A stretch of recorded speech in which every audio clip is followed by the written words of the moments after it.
Well, it's my pleasure to introduce Christian Muñoz-Cabello. He is from Universitat de València, Spain, who will talk about holomorphic mappings and their frontalisations. Thank you very much, Christian, for accepting the invitation. You can start when you are ready. Okay. Thank you for your kind invitation to this talk, to this seminar. The title of this talk is Holomorphic Mappings and Their Frontalisations, and this is a joint work with Wojtek Domnitz, Juan José Nuño Ballesteros, Raúl Setzinja, and Guillermo Peñafort Sanchez. I intended to, there will be some slides that are mostly blank because I was intending to write down on the iPad, but I was not able to share the screen of the iPad, so I will have to, I guess you will have to imagine that I am writing things and I will pass them quickly. So I wanted to start by introducing the concept of stable mappings, just to be sure that everyone is in the same page. So we start with, for example, the function, the complex function, which is given by a generic quadratic. Then a linear change of coordinates allows us to reduce the function f to the form u squared plus displacement parameter, which one can say that there is just one parabola. All parabolas are the same up to a linear change of coordinates.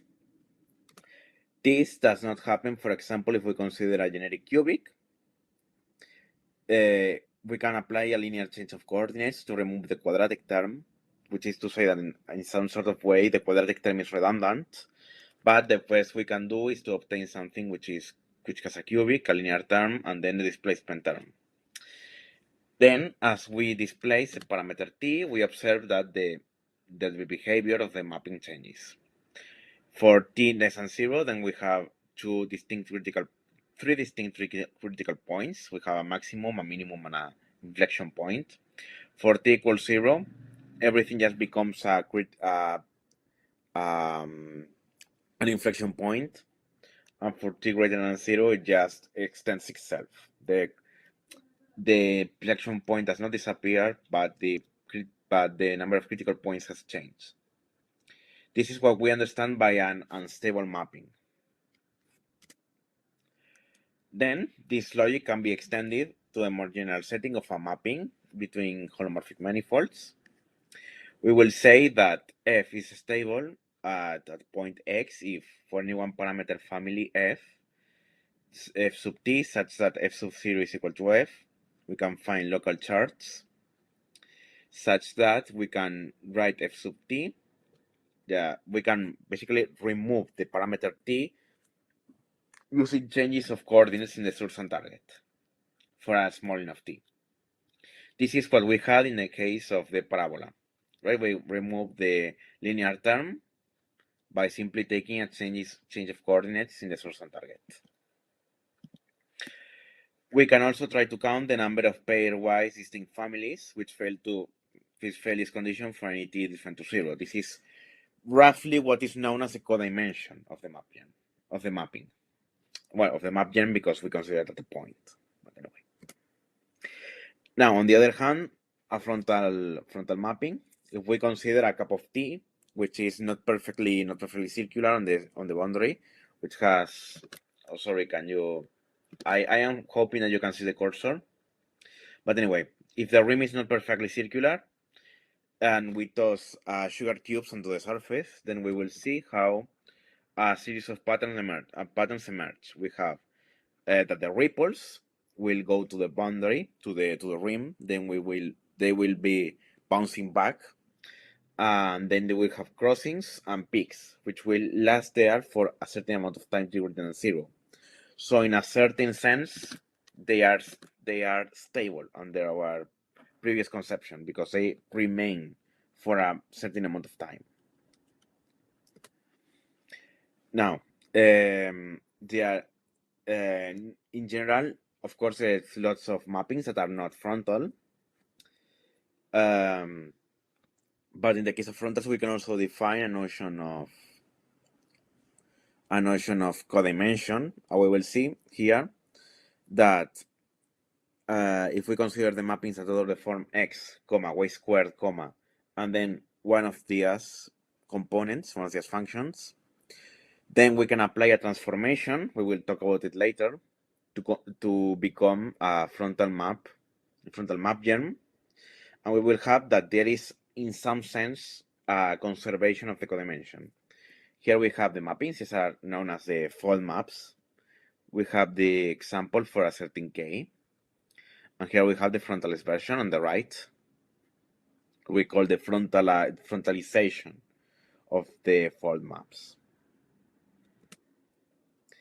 Now we will talk a bit more about frontal map germs.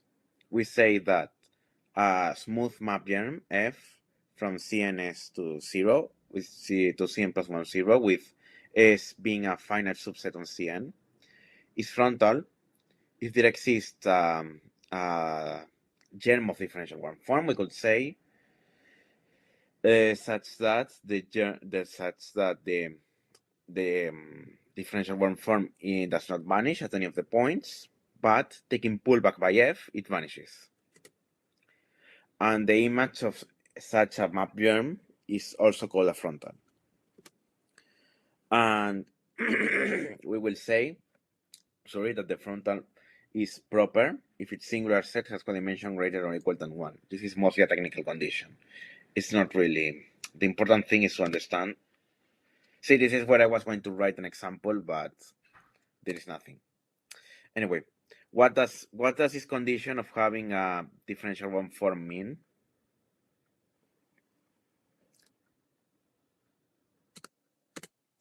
Okay, so if we imagine, for example, the solitary singularity, which is this image on the right, then we can trace paths along the swallowtail, and we can take the tangent along the points where it is smooth. Then the frontal condition means that at the points where we meet a singularity, we can extend those tangent planes. We can extend it in a way that they vary smoothly along the image of the swallowtail. For example, here we have this path in green, and we have the tangent planes, these squares. Here we have a cuspidal edge, which is a ridge. Then here it could happen that the tangent plane is not defined, but since we have the tangent planes defined on both sides, so to speak, of the ridge, then we can extend uniquely a tangent plane at that point. And in the solitary singularity, which is this one at the top, where the double points meet with the ridges, we can also extend it smoothly.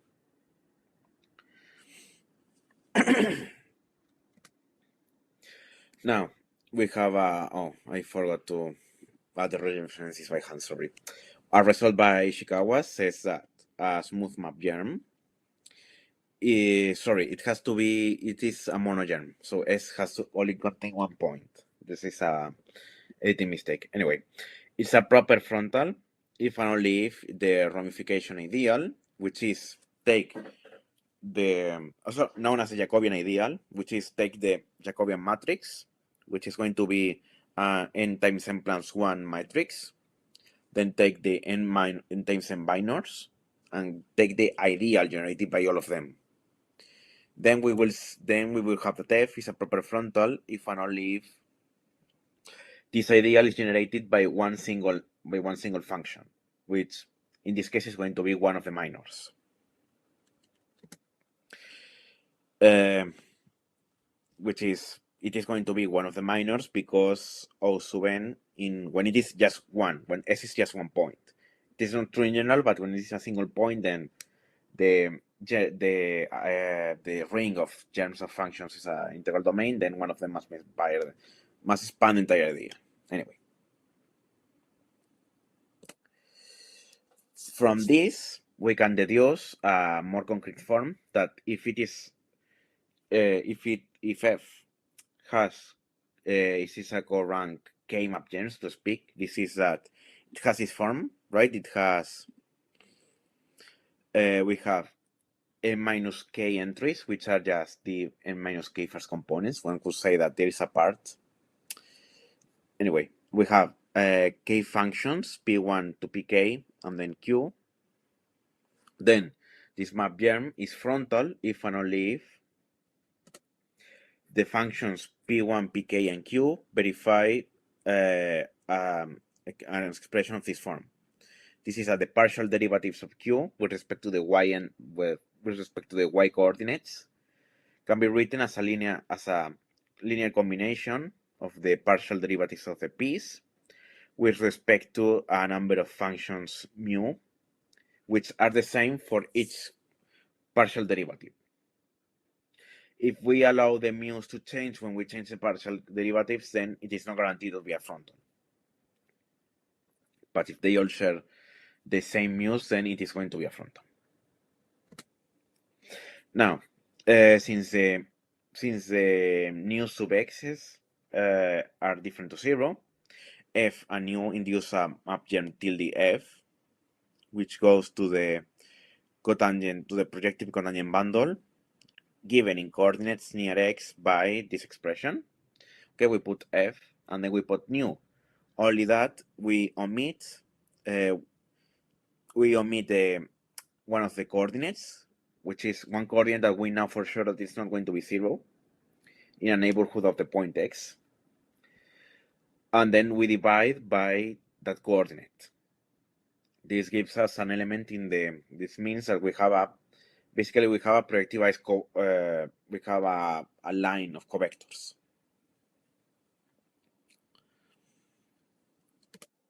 Then this map tilde f will have a corank, and we define the integral corank of f as the corank of this map f tilde. Here by corank we understand the dimension of the kernel of the differential of f tilde. Here is where I will have written another example. Yeah, maybe, I don't know, because I don't think it will be easily seen if I project on the webcam, so sorry. Anyway, we explain now what a more precise definition of what it means to be stable.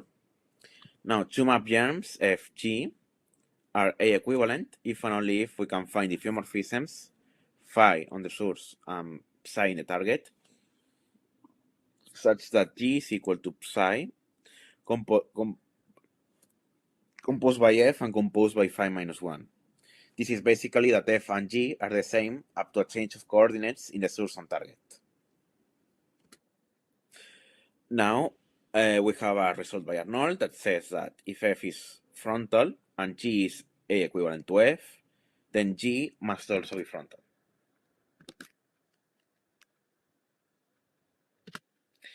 Now, we introduce the idea of what it means to deform a map germ. If we have a map germ F, then an unfolding is basically what we could call a homotopy. We have a map germ of the form F, Ux.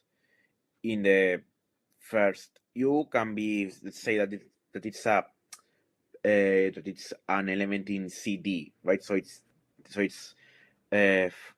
coordinates U1, U2 up to all the way to UD.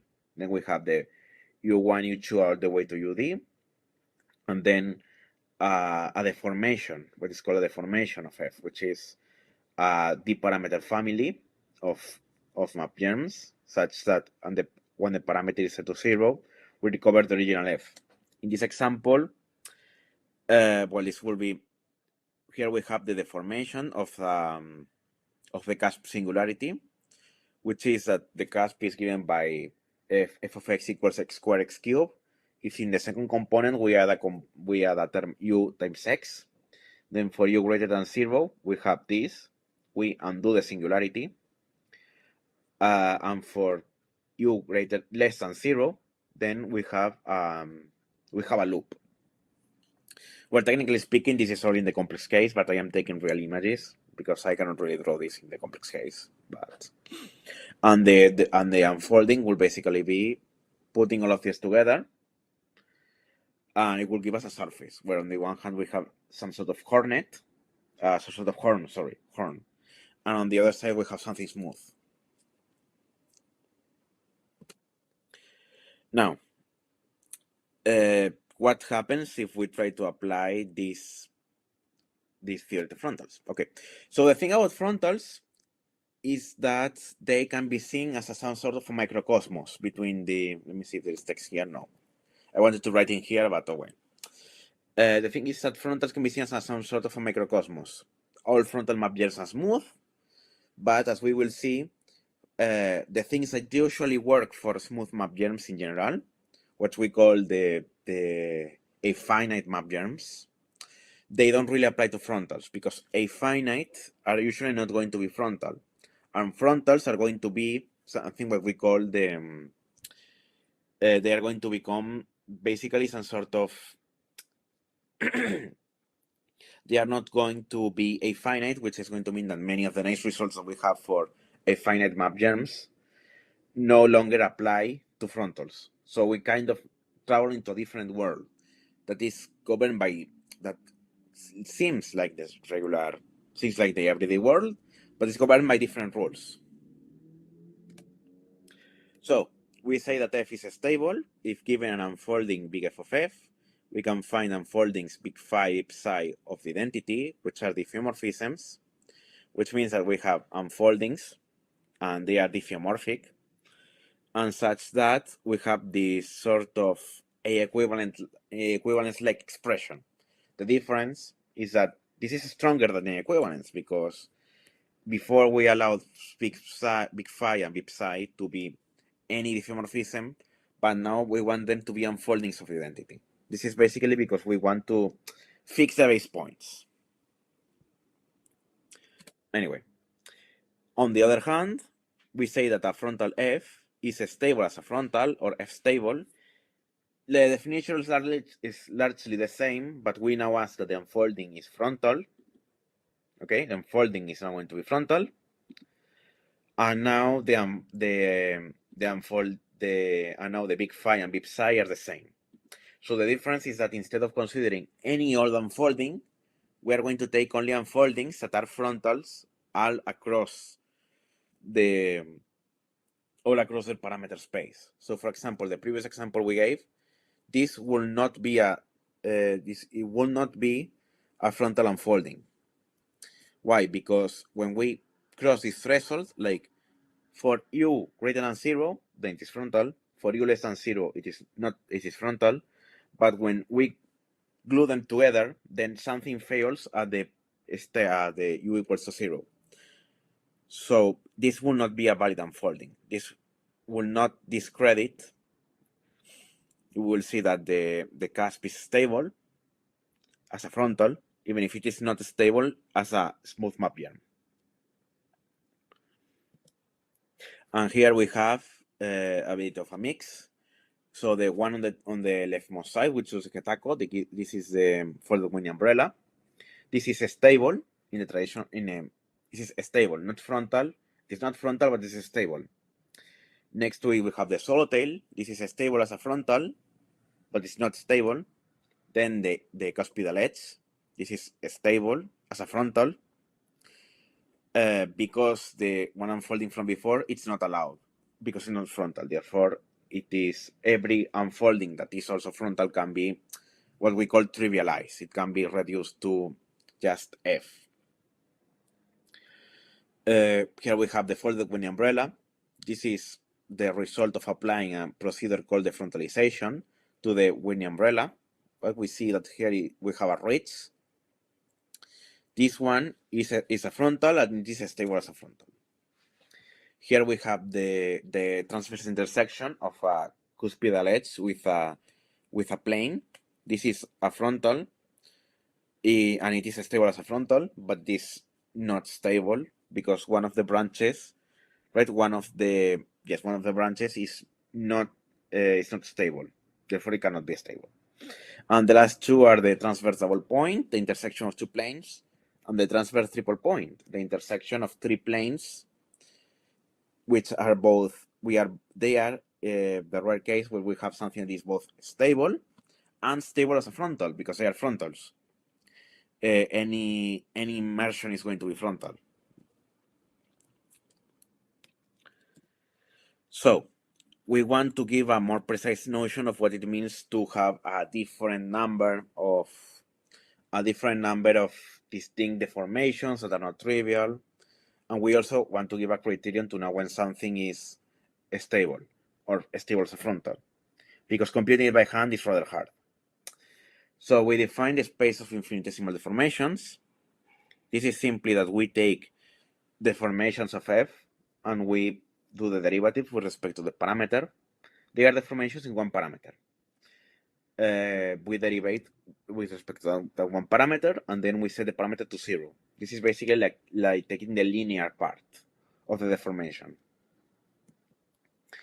And then we have a subspace, which are the deformations which can be trivialized by changes of coordinates in the source and target. This is a subspace, and then we can take the quotient. So we define the A codimension of f as a dimension of this quotient, dimension as a vector space. Here I said k, but in this case we are not going to talk. K in this case means the complex numbers, okay? Because sometimes we can do this also in the real numbers, but we are not really, I don't really want to get into real numbers because we're going to focus mostly on the things that can only be done in the complex case. We say that f is a finite or has finite a codimension if this codimension is finite. This is straightforward. This is equivalent to another thing called finite determinacy, but that's not really going to come up for us. So maybe you have heard of the term finite determinacy for A. This is equivalent, okay? This is the same concept. Well, not the same concept, but both are equivalent. Now, this is what I was talking about when I said that frontal map germs kind of behave by different rules. We have seen that things that are stable are not frontal. Things that have low codimension are usually not going to be frontal either. Things that have high codimension but they are finite are not going to be frontal. So, but most frontal map germs, in a way, so to speak, they have infinite codimension, AE codimension. This means that we need to fix it somehow by giving a new definition of codimension, one that can measure the more fine changes that occurred in this subworld of frontal map germs. So we're going to do the same thing as before. We define the space of infinitesimal frontal deformations of a frontal f. The same thing, we take a deformation, we take the derivative, but we are going to impose a condition that that deformation, the corresponding unfolding, which is this in here, right? This unfolding is frontal.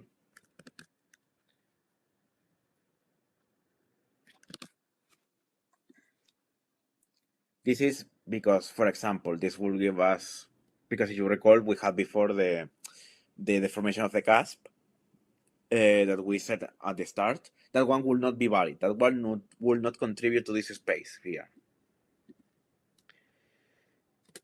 Then, okay, with this notion, we have that the space of deformations that are trivialized by diffeomorphisms in the source and target, that one is still inside this space. Why? Because if something is A equivalent to a frontal, this is, if it can be turned into a frontal by a changes of coordinates in the source and target, then it is also a frontal. That means that everything that can be trivialized in this way is a valid candidate for a frontal deformation. And in fact, so we are going to take a similar definition. We are going to say that the frontal codimension of f is defined by the quotient of this space of infinitesimal frontal deformations by this space of quote-unquote trivial deformations, and we're going to take the dimension as a vector space over C. And we're going to take the same definition. It is f is a finite or has finite frontal codimension if this new codimension is finite, is less than infinity.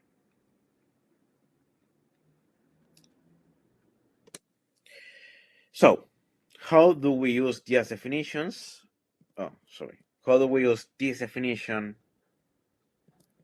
and this definition to know when something is stable? Well, recall that an unfolding that a map germ is stable if and only if every unfolding can be trivialized.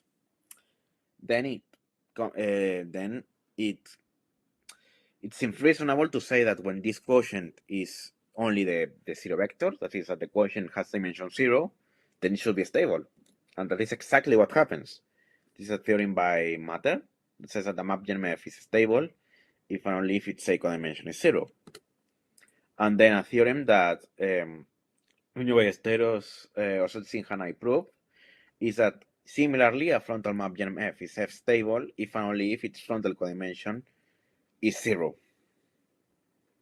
Which is to say that the similar criterion applies to both cases. We see here that, of course, the rules of the game, what it means, what the codimension means, what this codimension changes, but the criteria is basically the same. We have a notion of codimension. It is going to be stable in its own world if and only if the codimension is 0. Now, I want to discuss the topic of double points, because it's another point where the things change when we restrict ourselves to frontals. Well, if we have a holomorphic mapping from C2 to C3, which has rank 1, meaning that it has this form, it is given as x and two functions, p of xy and q of xy, then we can consider what is called the double point set of f, which is given by this expression. We take what is called the divided differences of p and q. This quotient is always well defined because of the Nullstellensatz sats, but anyway. Thing is, this is when we take the closure, then this becomes an analytic space in C3. And then if the germ of this mapping is a finite at a given point, then this space must be either empty or an isolated complete intersection singularity. The converse requires measuring more sets. One will need to give a few more definitions. Of course, those who know will know that I'm talking about the triple point set and the subsequent sets. Right, we will need what is called the triple point set. We'll also need to be either empty or an-ISIS, and then all of the subsequent sets will need to be all 0. All 0, all contain the origin or be empty. Because this set, what it measures is the presence of double points in the image of F. Right? This is when I will write something if I had the iPad available. But basically, if these equations allow us to measure, to find all the points of the pairs xy and xy prime, such that xy is different to xy prime, but f of xy is equal to f of xy prime. So it is a self-intersection point. Now, this is a nice criterion for a finiteness, but now, for example, we consider the folded Winnie umbrella. This is the taco with a ridge, okay? Then the double point set will have this form. I have written it like this because for something that we will see in a moment. But if one does the computations, we'll see that this is a complete intersection. The problem is, of course, they are basically two lines, right? Now, the problem is that one of these lines is actually a line of critical points, meaning that this is a complete intersection variety, but the singularity is not isolated. This is very bad. Among other things, it is no longer this f is no longer going to be a finite, which is what we were saying, that this map skips from it is not stable. It does not have finite codimension. It has a codimension. It has infinite a codimension. So what can we do to fix this? Can we give a similar criterion for frontals? Well, let's start by making a projection, okay? We are going to consider the projection that removes the last component, the y prime. And we are going to consider the set df, which is a projection. This will give us an equation in the source, in the space n, okay, in this case in C2, such that the zeros of that equation are going to give us the points where, okay, here it is, a point xy is in df if and only if f of xy has at least two preimages. It counts the self-intersections. But there is a problem. This will also count the singular points. Let me see, because I think I have an illustration for this in the next slide. But yes, the important thing is that the cuspidal edges, because of the way that it counts cuspidal edges, which is because in a way one can consider a cuspidal edge to be a limit of double points, right? If we consider a loop-the-loop and we stretch on the ends, we're going to push the double point all the way to the edge, right? It's like when you brush your hair and you get a knot that is getting tighter and tighter as you pull it down. But this means that it's going to be geometrical, it's going to be a fat point, it's going to be a double point. And this is something that, but this is not just a double point, it's going to be a line of double points. So the Miller number is going to blow up, which is not good either. Okay, I don't have the illustration, sorry. But let me see. Oh, no, this is far enough. Okay, I will show it at the end maybe. Anyway, so what is the theorem? Sorry. How can we solve this issue? Okay, so if we have an f from C20 to C30, which is generically injective, means it is injective. So double points are basically like a line, but they are not, there is not like an entire patch of double points, right? There is only maybe lines along the surface. And it has rank 1. And we call sigma the equation for the singular points of f in the origin.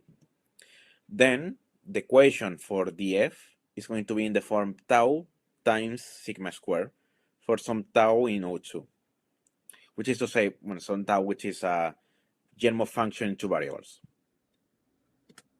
Then the sigma is going to be the equation of what we call the source cuspidal edge points, which is going to be the sigma is going to give us the cuspidal edges, which is the singular points. And we call the equation, the set of points where tau is equal to 0, we're going to call it d plus of f. This is going to give us the self-intersections that are transverse, because the singular points kind of act as a self-intersection that is not transverse. It's kind of like the tag nodes, if you know about singularities of curves. So here, oh, perfect. Here we have, okay, so here, it cannot be seen very well, but here we have the double points, right? The transverse double points. And here we have the cuspidal edges, which are the singular points of the surface. Okay? So, in this example, I computed the curves C and D+, the cuspidal edges and the transverse double points for the stable frontal surfaces. I omitted the plane, because the plane is going to have nothing on the one side and nothing on the other. And we get, for example, the folded wing umbrella, the equation y equals 0 is going to be the singular points, that is the ridge. And then x equal to 0 is going to be the transverse double points. Or, for example, in the cuspidal double point, which is the intersection of a cuspidal edge with a plane, we have that on the plane we're going to have a cusp, right, which is where they intersect. This is equation y prime equals 0. No, sorry. That is the other one. This one is the double points where they intersect. We are going to have, right, a cusp, which is caused by the plane and the cuspidal edge intersecting. And then, of course, we have the intersection of the anyway, the singular points, which only emerge on the cuspidal edge, right, which are going to be y prime. And the result is perhaps the one that is the most difficult to compute without this technique. We can obtain this. We see that the cuspidal edges are given by here we have 2 ridges. They are given by the equation x plus y squared equals to 0, and then the double points, which are here under the cuspidal edges, there's this flap. They are going to be given by this equation. Oh, sorry, I have to zoom out. Let me see here. So now we want to give a criterion for just like before we said, yes, it is when it is a finite, it's going to be the D2 of f is going to be an ISIS or empty. Then we want to give a similar criterion for frontal map gems. So we consider a current one frontal surface in this form. We assume that the partial derivative of y with respect to q, the partial derivative of q with respect to y, is equal to mu times the partial derivative of p with respect to y. We can always choose coordinates such that verify this because it's a linear result. It is something proved by Esteros in 2015. Let me see, maybe if I zoom it out a bit. Here it is. Then, on the one hand, if we call lambda the equation of d sub f, that source double points, and lambda divided by the equation of the singular set is regular, then f is either a cuspidal edge, or a surface of transverse double points. I don't know which is hypersurface. It should just say a cuspidal edge or a surface of transverse double, or a curve of transverse double points.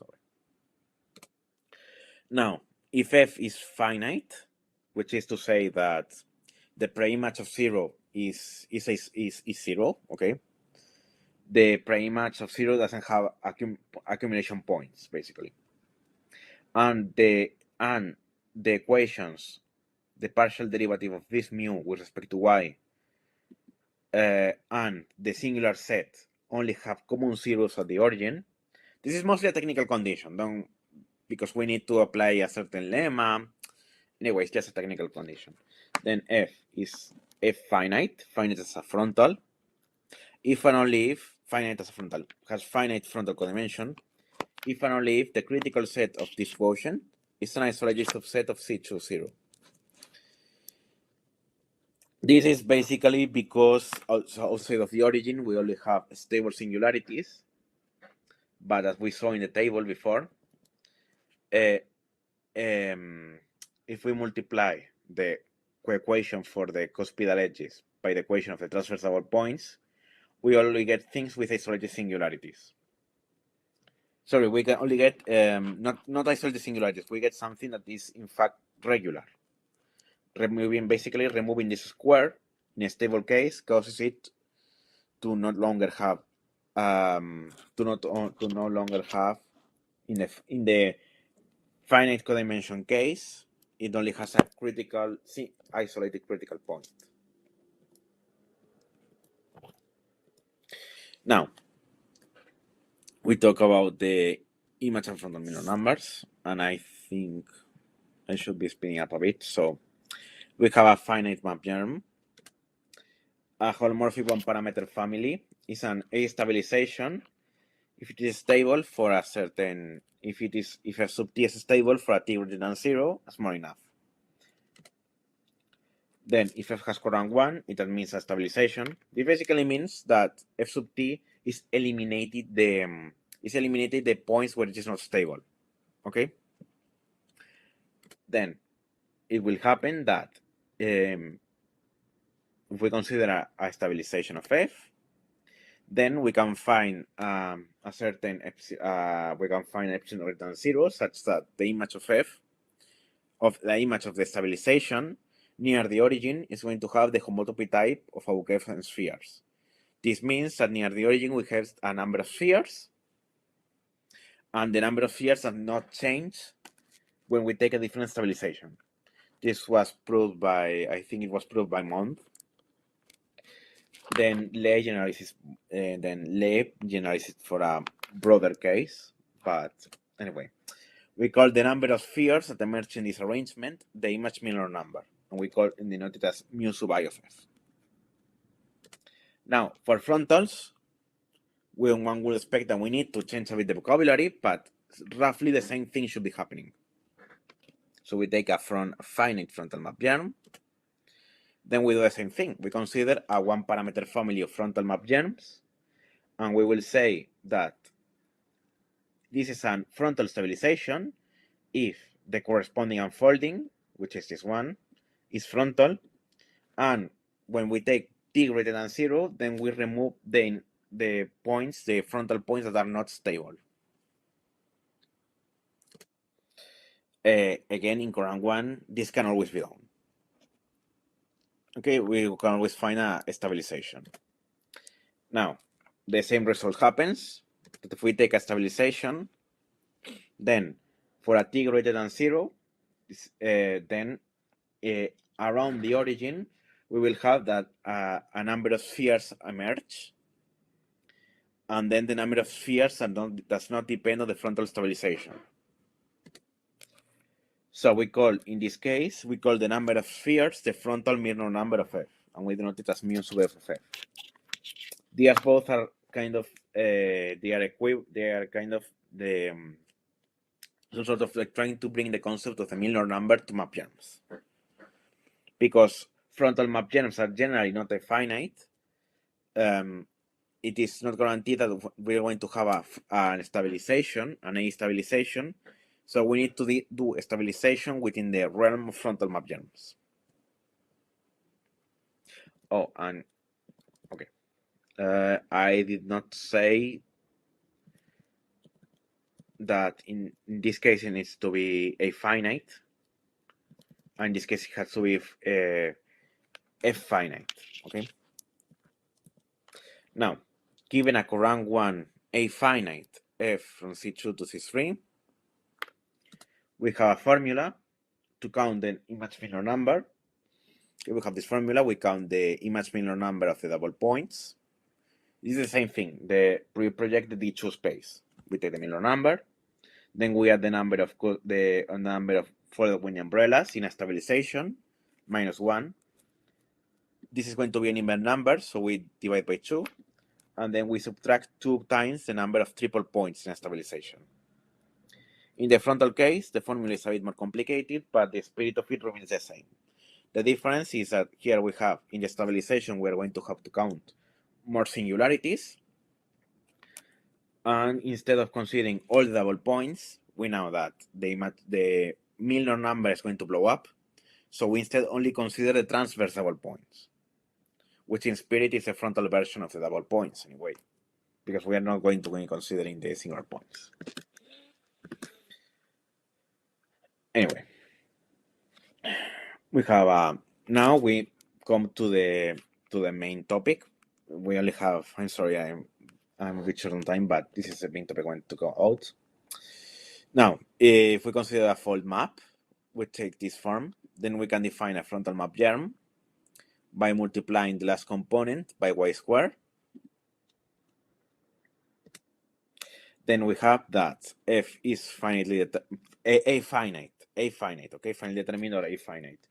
If and only if f caron, okay, the symbol is called caron. Anyway, if f caron is a finite, then if this happens, the codimension of f equals the frontal codimension of f caron, and this one is a bit more technical. I have not introduced what it means to be versal, but basically there is this concept called the versal unfolding.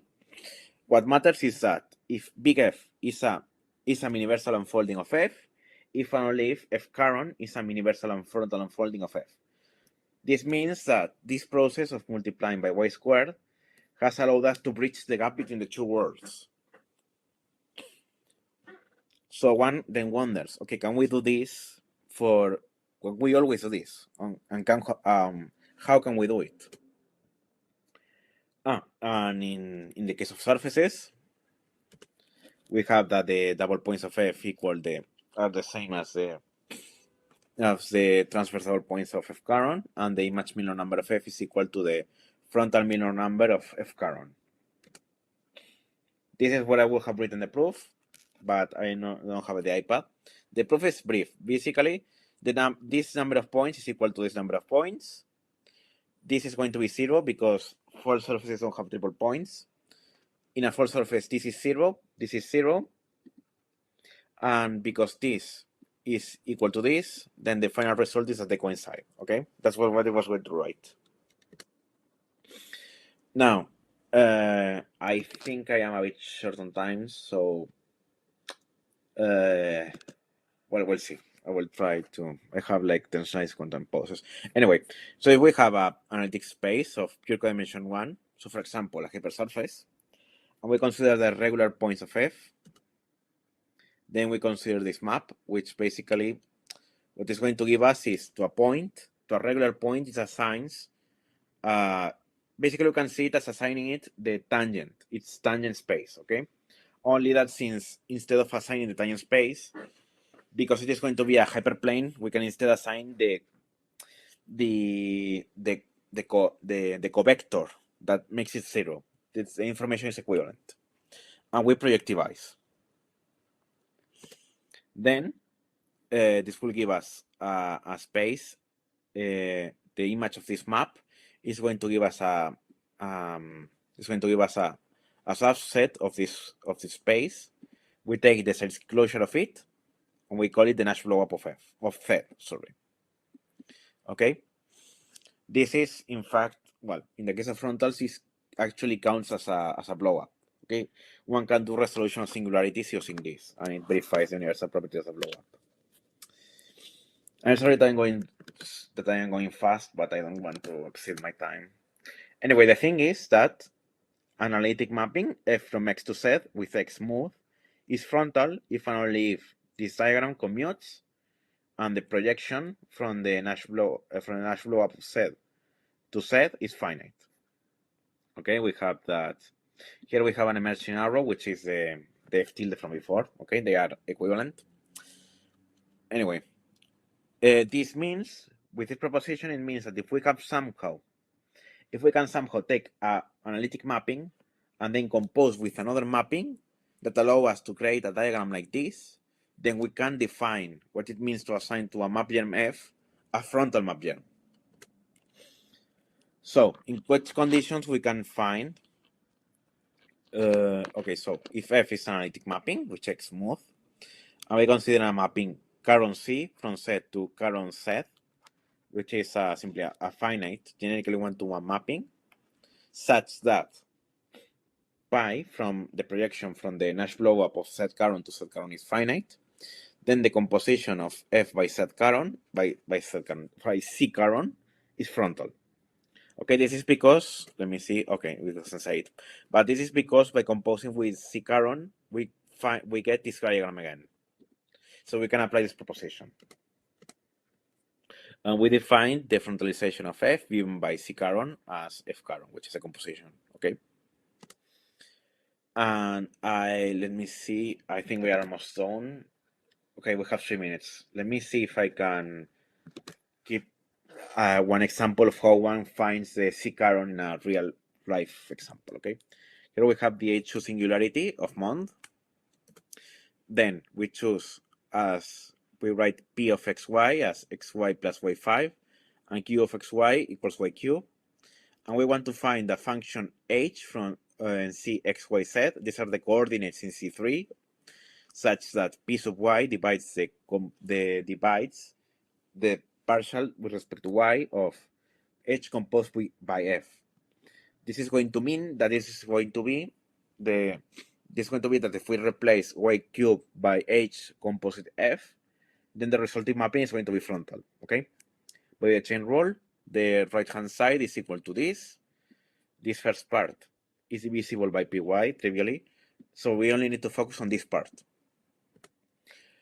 Then we have that P sub y divides alpha times Q sub y, if and only if the function alpha is in this ideal. This is an instance of what is called the conductor ideal. But anyway, this can be found using a CAS program such as SageMath or Singular.